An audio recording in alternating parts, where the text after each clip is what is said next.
9 news కి స్వాగతం. Narasaraopet collectorate లో నిర్వహించిన మీడియా సమావేశంలో పాల్గొన్న కలెక్టర్ మరియు జిల్లా ఎన్నికల అధికారి లత్క శ్రీకేష్ బాలాజీరావు కామెంట్స్. ప్రత్యేకమైన పరిస్థితుల్లో పల్నాడు జిల్లాకి రావడం జరిగింది. కౌంటింగ్ లో ఎలాంటి అవాంఛనీయ సంఘటనలు చోటు చేసుకోకుండా చర్యలు చేపడతాం.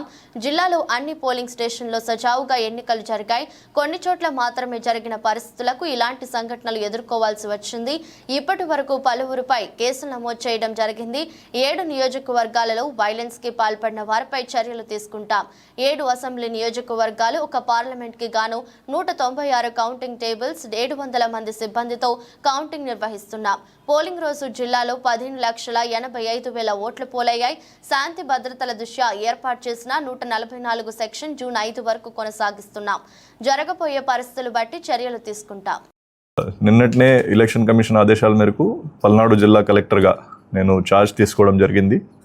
కొంచెం ప్రత్యేకమైన కండిషన్స్లో ఇక్కడ రావడం మీ అందరికీ తెలిసిన విషయమే.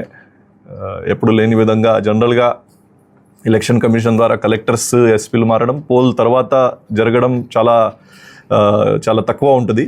బట్ మన జిల్లాలో ఈ పోస్ట్ పోల్ వైలెన్స్ కొంచెం ఎక్కువ జరగడం వల్ల ఎలక్షన్ కమిషన్ కొంచెం సీరియస్గా తీసుకొని నాకు ఇక్కడ పోస్టింగ్ ఇవ్వడం జరిగింది.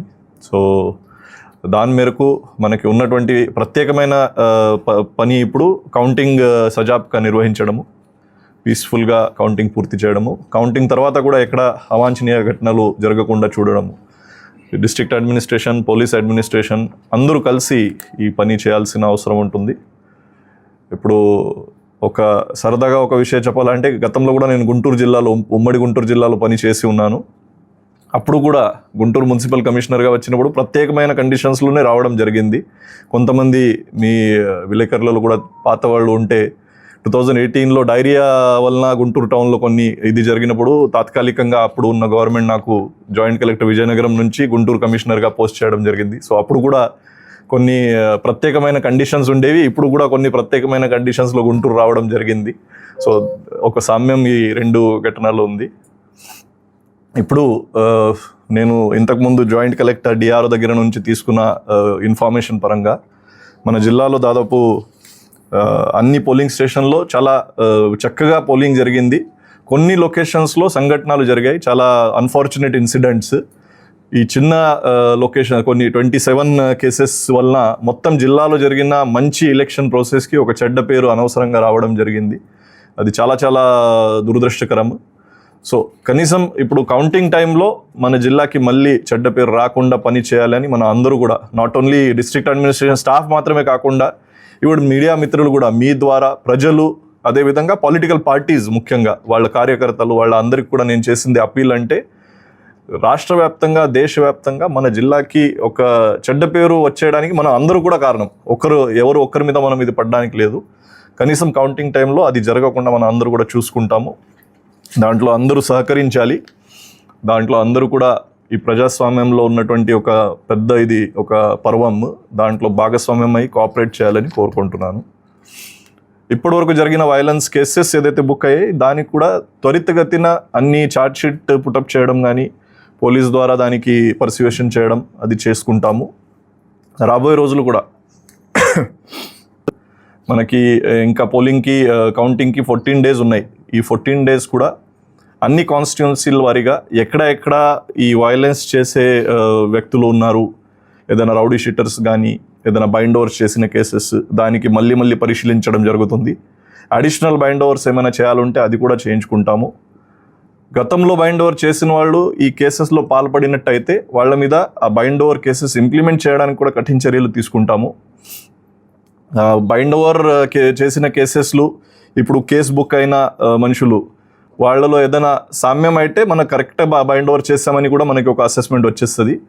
దాంట్లో ఏదైనా తేడాలు ఉంటే అది ఎందుకు తేడాలు జరిగాయి, ముందు నుంచి అసెస్మెంట్ ఏమైనా లోపం జరిగిందా, ఇంకా అడిషనల్ బైండ్ ఓవర్స్ ఏమైనా చేయాలా, బైండింగ్ ఓవర్ కండిషన్స్ ఏమైనా పెంచాలా, అవి అన్నీ కూడా ఇప్పుడు పరిశీలించడం జరుగుతుంది. కౌంటింగ్ అరేంజ్మెంట్స్కి వస్తే మన జిల్లాకి total 7 కాన్స్టిట్యున్సీస్లో 7 parliamentary counting halls, 7 assembly counting halls, total 196 counting tables అవసరం ఉంటాయి. దానికి ఒక 700 దాకా మనకి స్టాఫ్ అవసరం ఉంటుంది. వాళ్ళ ట్రైనింగ్, వాళ్ళ ర్యాండమైజేషన్, ఈ ప్రక్రియ ఎలక్షన్ కమిషన్ గైడ్ లైన్స్ పరంగా ఇప్పుడు కొనసాగిస్తాము.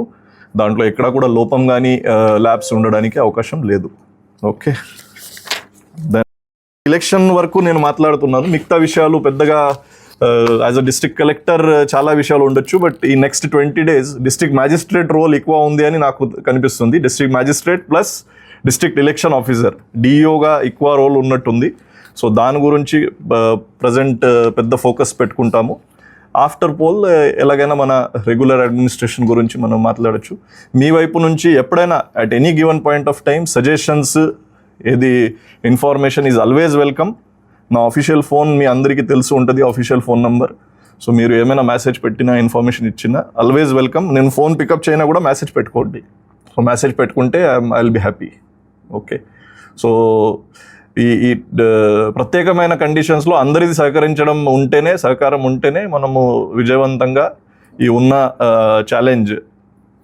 ఒకటే ఛాలెంజ్, కౌంటింగ్ టైంలో చెడ్డ పేరు జిల్లాకి రాకుండా మనం కౌంటింగ్ పూర్తి చేయడము. అది మనం అందరూ కలిసి చేద్దామని మీ అందరికీ విజ్ఞప్తి చేస్తున్నాను. థ్యాంక్ యూ అండి. 15,04,900 ఓట్స్ మన దగ్గర పడ్డాయి యాజ్ ఆన్ టుడే. కొంత పోస్టల్ బ్యాలెట్స్ ఓట్స్ ఇంకా రావాల్సి ఉన్నాయి. ఈవీఎంస్ ప్లస్ వచ్చిన పోస్టల్ బ్యాలెట్ అంటే ఎంప్లాయీస్ వేసిన ఓట్స్, తర్వాత హోమ్ ఓటింగ్ చేసిన ఓట్స్, ప్లస్ ఈటీపీబీఎస్లో సర్వీస్ ఓటర్స్కి పంపించిన కొంత వాటిలో వచ్చే కొంత ఇంకా వస్తూ ఉంటాయి. సో యాజ్ ఆన్ టుడే 14,85,000 వరకు ఓట్స్ మనకి వచ్చి ఉన్నాయి.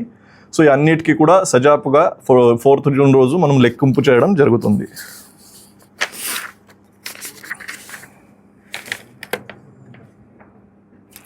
ఈ కౌంటింగ్ స్టాఫ్కి మనం ఇవ్వాల్సిన అపాయింట్మెంట్ ఆర్డర్స్ ఈ నెక్స్ట్ 2-3 డేస్లో మనం కౌంటింగ్ స్టాఫ్ ఆర్డర్స్ ఇవ్వడం జరుగుతుంది. అదేవిధంగా section 144 as of now 5th June వరకు పాత కలెక్టర్ గారు ఆల్రెడీ ఇష్యూ చేసి ఉన్నారు. సో అదే కొనసాగించడం జరుగుతుంది. దాంట్లో కూడా ఏమైనా ఫీడ్బ్యాక్ తీసుకొని లోకల్ అడ్మినిస్ట్రేషన్ నుంచి తహసీల్దార్స్, ఎస్హెచ్ఓస్, ఈవెన్ మిగతా అందరిది కూడా ఫీడ్బ్యాక్ తీసుకొని ఎలా జరుగుతుంది, కరెక్ట్గా జరుగుతుందా లేదా, ప్రజలు ఏమైనా ఇబ్బంది పడుతున్నారా ఆ విషయంలో కూడా పరిశీలించడం జరుగుతుంది. బట్ ప్రజలకి కొంత ఇబ్బంది జరుగుతున్నా కూడా, ఈరోజు కొంత అడ్వర్స్ న్యూస్ కూడా నేను చూడడం జరిగింది. ప్రజలకి ఇబ్బంది జరుగుతున్నా కూడా మన శాంతి భద్రత కోసం ఇది తీసుకున్నటువంటి చర్యలు కాబట్టి అందరూ సహకరించాలని కోరుకుంటున్నాను. పోలీస్ ప్లస్ సెంట్రల్ ఫోర్సెస్ ఎంత వచ్చాయి అది ఇంకా నేను కరెక్ట్గా చూడలేదు. సో పోలీస్ ఎస్పీ తోటి, అడిషనల్ ఎస్పీ తోటి ఒకసారి చెక్ చేసుకొని రాబోయే రోజులు పోలీస్ డిప్లాయ్మెంట్ ఎలా చేయాలి, కౌంటింగ్ డే కానీ కౌంటింగ్ డే తర్వాత రోజులు కానీ డిప్లాయ్మెంట్ చేయడానికి ఏం చర్యలు తీసుకోవాలి అది పరిశీలించి దాని మీద చర్యలు తీసుకోవడం జరుగుతుంది. ఓకే, సో ఐ థింక్ మీ అందరికీ పూర్తి అవగాహన ఉంది. So only thing is we have to try and